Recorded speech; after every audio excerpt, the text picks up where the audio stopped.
Good morning. This is Sean Spence with Let's Talk Poverty News, your U.S. poverty headlines. The Department of Health and Human Services released the 2026 Federal Poverty Guidelines in mid-January, and these numbers are already shaping who qualifies for critical assistance programs. For a single individual in the continental United States, the poverty line is now set at $15,960 annually. That's about $1,330 per month. For a family of four, it's $27,640 per year. Here's why this matters. These guidelines determine eligibility for Medicaid, SNAP benefits, housing assistance, and many other programs that serve as lifelines for struggling families. The guidelines reflect a modest increase due to inflation, calculated using consumer price data from 2024 and most of 2025. Interestingly, because of a federal government shutdown last October, the Bureau of Labor Statistics couldn't publish the Consumer Price Index for that month, so this year's calculations use 11 months of data instead of the usual 12. States are now beginning to implement these new numbers for Medicaid and CHIP eligibility, with most switching over between February and April. For millions of Americans living on the edge, these few $100s can mean the difference between accessing health care and going without. The Census Bureau's annual poverty report, released this past week, shows a mixed picture of where we stand. The official poverty rate fell slightly to 10.6% in 2024, down from 11.1% the previous year. That means about 35.9 million Americans are living below the poverty line.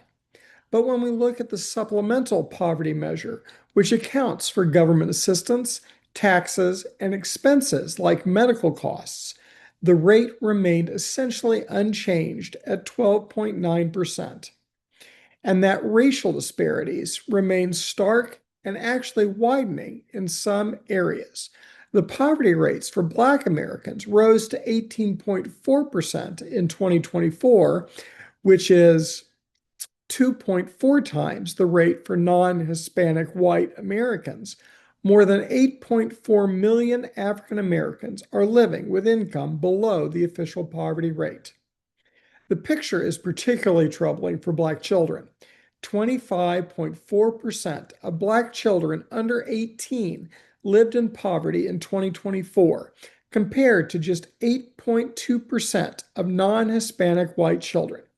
When we look at the supplemental poverty measure, which includes the impact of expired pandemic programs, the child poverty rate for Black children was even higher at 22.7%, up significantly from 8.1% in 2021. These numbers underscore that the end of pandemic-era support programs hit vulnerable communities the hardest. At the state level, we're seeing heated debates over food assistance programs. In Oklahoma, the 2026 legislative session has seen an unusually high number of bills related to anti-hunger programs. Some proposals would restrict SNAP usage to within state borders only, while others would expand free school meal programs to all students regardless of income. One bill would create incentives for schools to participate in the community eligibility provision, which provides free meals to all students in high poverty schools. These state level battles reflect a broader national conversation about how we structure assistance programs. Advocates for hunger relief organizations note that without congressional action, SNAP is facing significant policy shifts, including cost transfers to states based on error rates that will take effect in October 2027. For organizations on the ground serving families experiencing food insecurity, these policy debates have real, immediate consequences. Perhaps the most consistent message from poverty policymakers and service providers across the country is this: housing affordability is the number one challenge they face. A bipartisan survey of mayors from the U.S. Conference of Mayors found that a majority believe housing affordability in their cities will worsen over the next year. Mayors cite the direct costs of housing development, materials, labor, and land as major barriers, along with difficulty securing private or federal funding.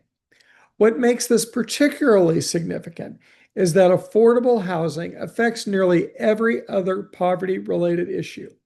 Families spending 50, 60, or even 70% of their incomes on rent have little left for food, healthcare, transportation, or savings.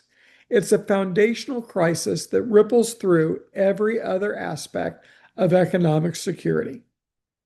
Now, let me share some encouraging news.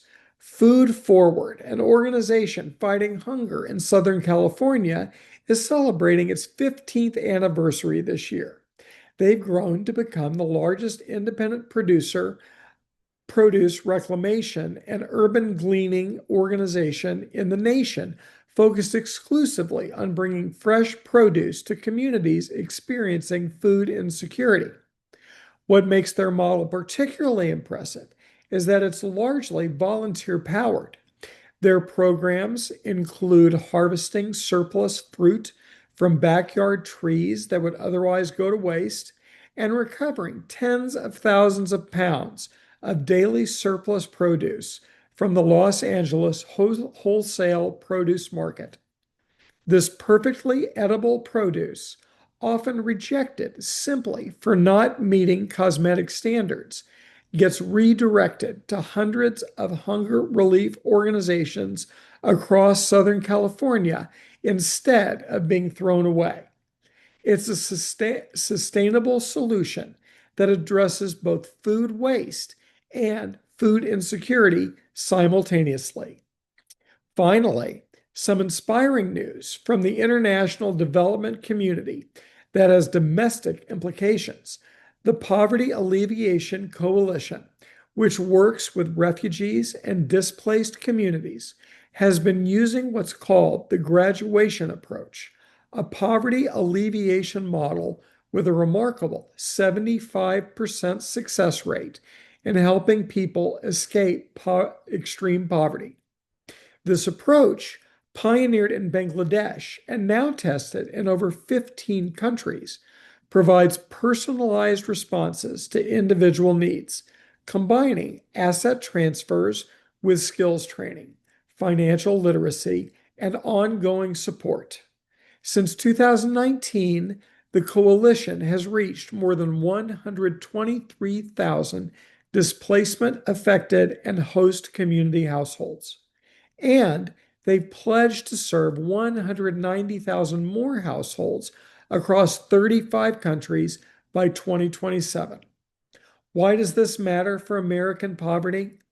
Because it demonstrates that with the right combination of targeted support, skills development, and sustained commitment, poverty is not an insurmountable problem. These principles, personalized assistance, building economic capabilities, and long-term support rather than one-time interventions, work across cultures and contexts.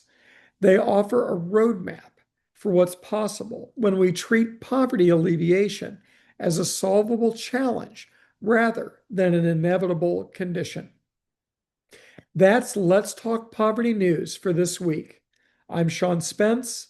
Learn more at povertyactivist.com.